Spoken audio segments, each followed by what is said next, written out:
Hello world, from whichever time zone you're catching me from, my name is MD90. Welcome to my YouTube channel. If you're not subscribed to the channel, make sure you hit that subscribe button, turn on the bell notification to all so that you do not miss the uploads that come up. And the easiest way for you to navigate the channel is to head to the playlist. You'll find videos curated for you based on your interest. So if you're interested in the Kutika podcast, you'll find a playlist for that. For news and trends, there's a playlist for that. Exclusive with MD90, a bunch of playlists that are created based on your interest. So the easiest way to navigate the channel is head straight to the playlist and you'll find what you're here for. Consider becoming a member of the channel.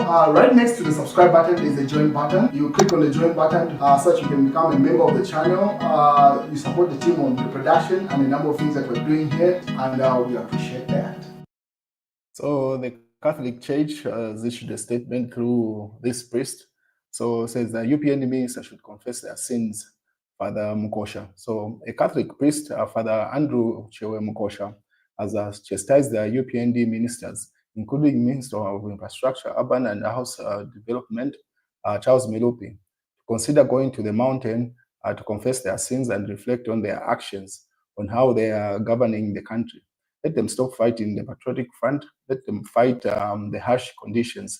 Let them not concentrate on fighting Edgar Lungu or the patriotic front. Let them come and work for the people. Let them come to Luapula and fix.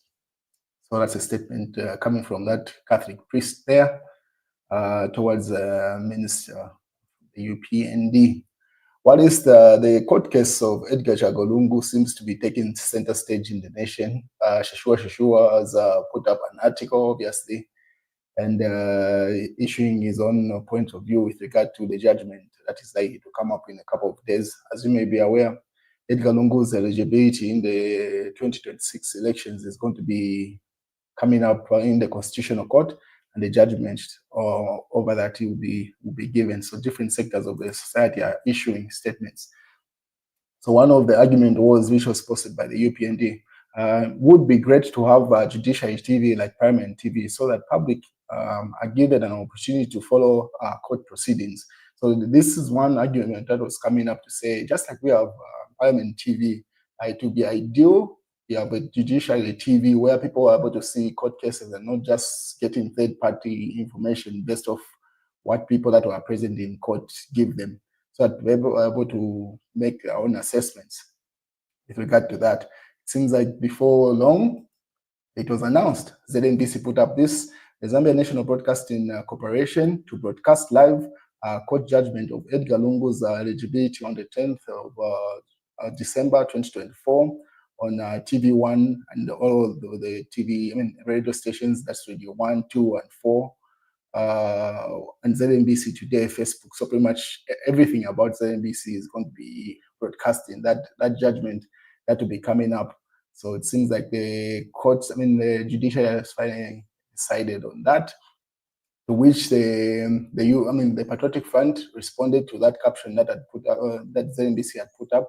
They say, this excitement from government, your guess is as good as mine, as mine can be.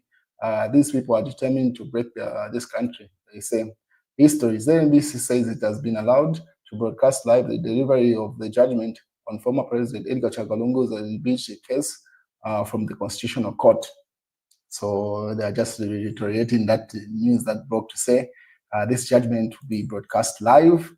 And then the UPND put up this article from Rose Josephat, says, would wish to see Lungu on the ballot again so that he can be humiliated again. But if the Constitution says no, our Constitution comes first before anyone. So simply saying the Constitution is paramount there. That's a UPND post there. What is the Patriotic Front rebuttal is saying? They already have a copy of they already have a copy. That's why they have told ZNBC to air the judgment live. So the Patriotic Front is arguing to say the government already has a copy of the judgment, allegedly, according to them, and that's why they are very comfortable to have the judgment broadcast live on ZNBC. To which the UPND rebutted. They put up the flashback. Electoral Commission of Zambia. President Edgar Chagolungu has today, Tuesday, 13th September 2016, been sworn in as President of the Republic of Zambia and Chief Justice Irene Mandela Stadium in Lusaka. President Lungu assumes a fresh presidential mandate following the election to a second term of office for a period of 2016 to 2021. So that's the argument coming from the UPND there, with the caption coming from September 13th, 2016 by the Electoral Commission of Zambia, to which the Patriotic Front rebutted, saying if Edgar Chagalungu was not eligible, it means that it means the election was illegal. It means the election must be nullified. So that's the argument that the Patriotic Front is putting up. So these posts have been going back and forth. The UPND puts up a post, the PF puts up a post, pretty much like they are doing some sort of debate as we build up to this judgment. And then the UPND say the only charge a team gets for using an ineligible player is having points docked and never nullify the game. So the UPND argued to say, in this case, it does not affect the general elections. It only affects the candidates and the team involved, meaning the Patriotic Front is one that gets affected, not to the general elections. That's the argument coming from the UPND, to which the Patriotic Front rebutted. Edgar Chagalungu's eligibility case judgment to be broadcast live. Very good reaction will be spontaneous and instantaneous countrywide. I do not know what they mean by that, but you can read between the lines according to that particular post coming from the Patriotic Front. To which Max Hukwe also argued the same. Hakainde Ichema, this was put up by the UPND. Hakainde Ichema should as well stand again in 2031 for the third term, since some irresponsible citizens want Edgar Chagalungu to stand for the fourth term, or the fourth time. Listening to those advancing a campaign for former head of state Edgar Lungu to stand for the fourth time now makes some of us believe that it has become clear that the Zambians don't want to respect the constitution. So he puts up an argument to say if Edgar Lungu is allowed to stand, it might as well Hakainde Hichilema be allowed to go further beyond 2031. That's if he wins the 2026 elections. So that's one side of the story coming from the UPND there, and then the Patriotic Front simply battle that, say, why do you want to bar me? And then they put a picture of Edgar Lungu smiling there. Say, why don't you want me to stand? Well, it's a Bank of Zambia governor events. So people are dying because we are dipping our hands in money meant for health care. So this was the bank governor speaking at the funeral of his wife. So a couple of hours ago, his wife was put to rest. So Miss Ada Mwale Kariaria was put to rest. During his eulogy of his wife, where he made that statement, which is this. And then the president was there, and most of the cabinet ministers, it was at the Anglican Cathedral, the one that is near the court premises there. So that's President Hakainde Hichilema with Dan Kariaria, bank governor who lost his wife. So this was during the funeral procession. So this is a statement attributed to the bank governor based off that headline that you saw there on. So they are stealing public funds, causing a needless death of Zambians. Dan Kariaria. This time around, he was not speaking money supply, interest rates, or millions. He was soaking the theft of public funds, especially in the Ministry of Health, which causes the needless death of many patients. Bank of Zambia Governor Dan Kariaria used the eulogy for his beloved late wife, Ada Mwale Kariaria, to express his anger at the abuse of public funds, corruption, and theft in ministries, especially in the Ministry of Health sector. So that's where that statement came from during that eulogy. And then, as you remember, President Hakainde Hichilema's escort, one of the guys who rides this bike, died, should have been a couple of days ago. There was an accident as the president was heading back home.